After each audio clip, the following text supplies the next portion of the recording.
This has been a busy couple weeks. We got Crimson Desert's new teaser, ArcheAge 2 info, Blue Protocol's localization, Ashes of Creation's upcoming alpha, and all of these brand new MMOs. I hope you guys are sitting down, as this is going to be quite the video. Before we jump into today's video though, I am going to be giving away a single copy of Final Fantasy XIV Shadowbringers to one of you guys in the comments below. All you need to do is be subscribed to this channel. Yeah, I will only accept a winner if they are actively subscribed, and I can see if you are. So make sure you are if you aren't already, and leave a comment saying why you'd like to play Final Fantasy XIV. That's it. The winner will be announced in our next weekly bite of MMORPG news video. KDEast33 is actually the winner of the last copy. You can claim this by messaging me on Discord or on Twitter. Also, did you know that we actually have a second channel as well, MMO Byte Mobile, featuring top 10s, gameplay, and the latest news on all your favorite mobile games? If you're interested in mobile games, then I mean you should go ahead and check that out. Otherwise, as noted, we have plenty to talk about, so let's go right ahead here and jump into this week's weekly bite of MMORPG news.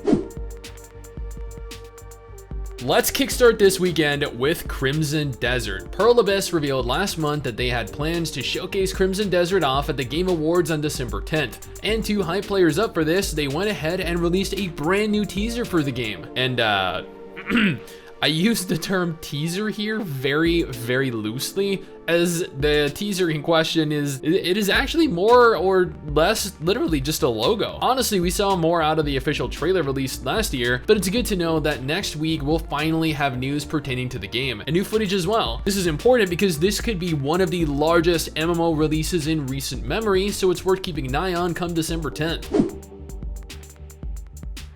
People that have been eagerly anticipating the final set of content for 2020 are in luck. Phantasy Star Online 2 is launching episode 6 on December 9th. There have been a plethora of catch-up events going on over the course of the last month, and episode 6 actually brings with it a ton of new content. We have the new classes, we have new pets, new quests. It's the final large update before New Genesis launches next year, and will bring the international version of PSO2 up to date with the current Japanese version. This will also mark our return to the game, as I have been waiting for this to finally roll out onto the live servers. Kehliel gave us access to the final test phase of Elyon, and both Mystics and I got to play it. I have a full dedicated video up of our journey through the level 1 up until almost the soft level cap of level 40 areas, and we were very impressed by what we saw, by what we got to play. This is a substantial improvement over Ascent Infinite Realm, and although there were a few things missing that made Air stand out to me initially, such as all of the aerial archipelagos, it felt like a very solid traditional MMO. If you want more, I do implore you to go ahead and take a look at that video. You'll be able to tell if you like it or not based off of that. Otherwise, Elyon is slated for release in North America and Europe next year, so that is something to look forward to.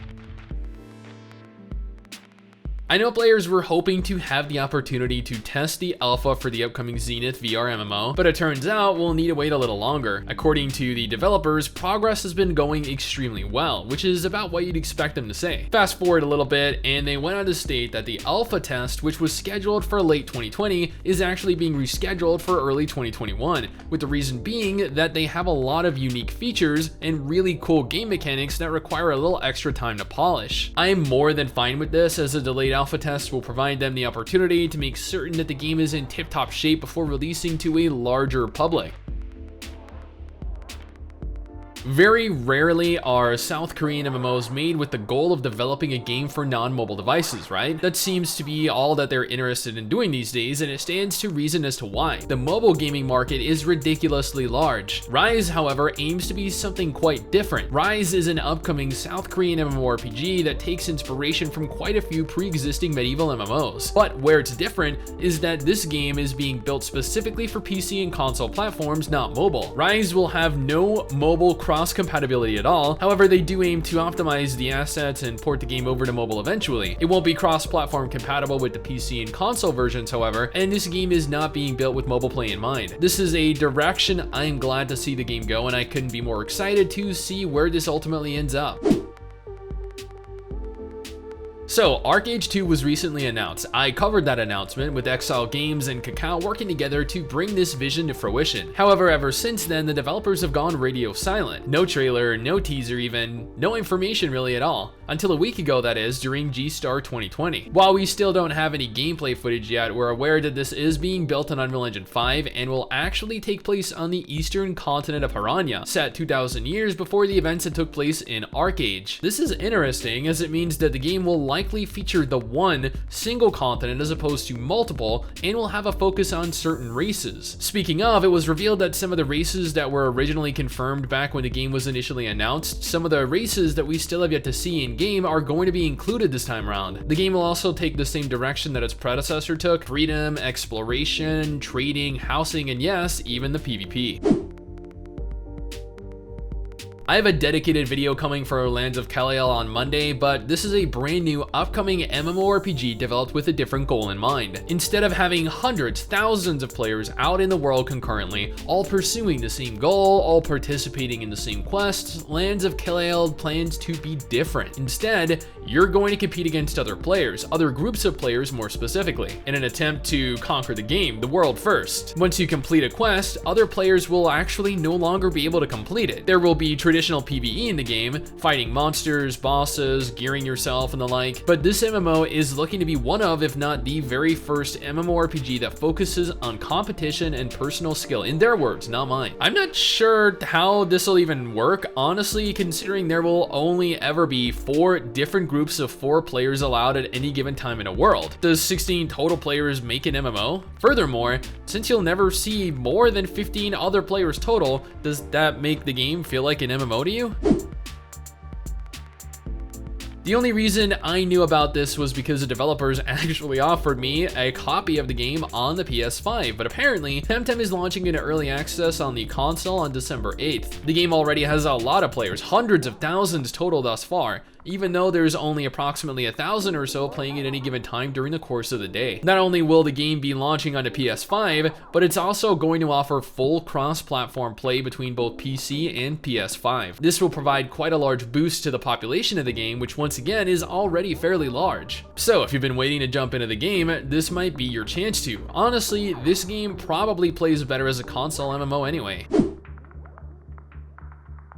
I covered this MMO years ago. It was an interesting title, honestly, and it might be worth going back to if only to see the kind of progress they've made over the course of the years since first stepping foot into it. But today, here we are, ready to talk about how after 4 years, 4 whole years of early access alpha, the game is finally launching into its beta test phase. No, not officially launching, just transitioning into its first beta phase, which is fantastic news to players that are actually interested in playing the game, and kudos to the developers for making it out of the alpha test phase, but the game will remain in early access for the time being, an early access beta test stage. For how many years, however, nobody really knows, unfortunately.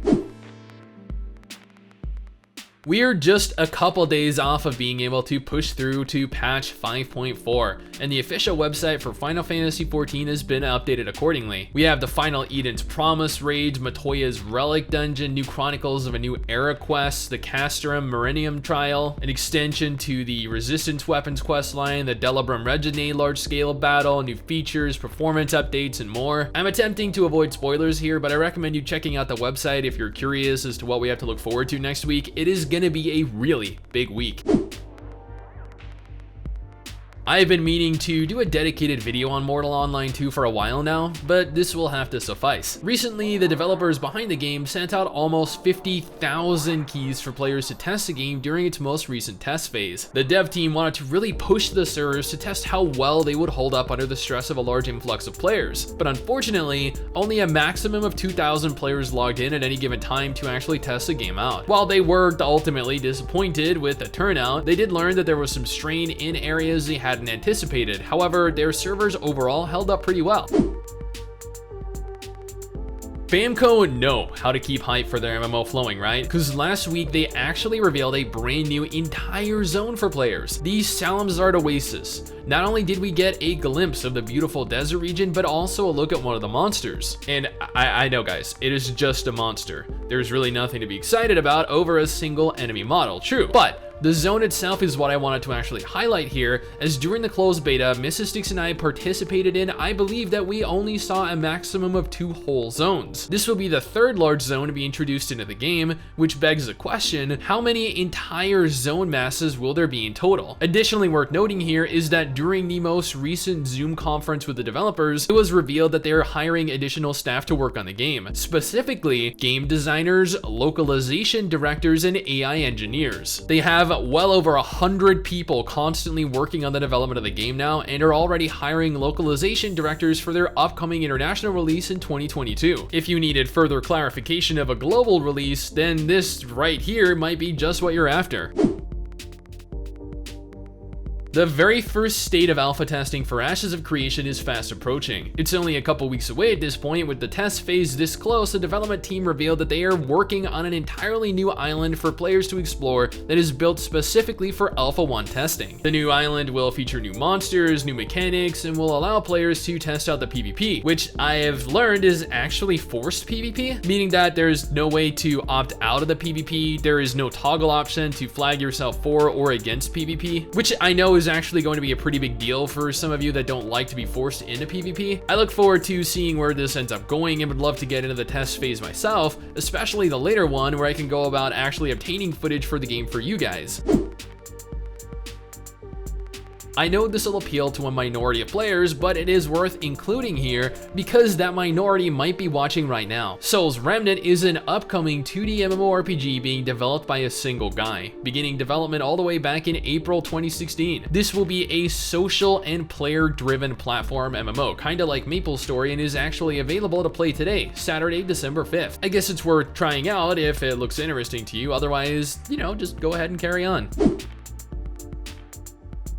I'm aware Dauntless is not an MMO, but it is multiplayer enough to where this should definitely be included here. And with its most recent Reforged update, I guarantee you'll understand why. This is an update that has overhauled quite a substantial number of features and mechanics in the game, making it feel quite different to the game I played years ago when it launched. For specifics, I recommend going ahead here and taking a look at their list of new and altered features. If you're looking to try the game out though, now is the perfect time to. The developers just hired an additional 50 new employees to work on the development of the game as it surpassed 25 million total players. And that is it. That is all of the MMO related news that has been brought to my attention over the course of the last 2 weeks. If you know of anything I missed, you can feel free to hit me up on Twitter or on Discord or on Instagram or Facebook or anywhere you can find me. Make sure you include a link to either the video trailer or the article in question, and if applicable, I will go ahead and include that in the next news video. Anyway guys, that is it for me. Thanks for watching. Hopefully you enjoyed the video. Don't forget to subscribe for more content like this, and I'll see you guys next time.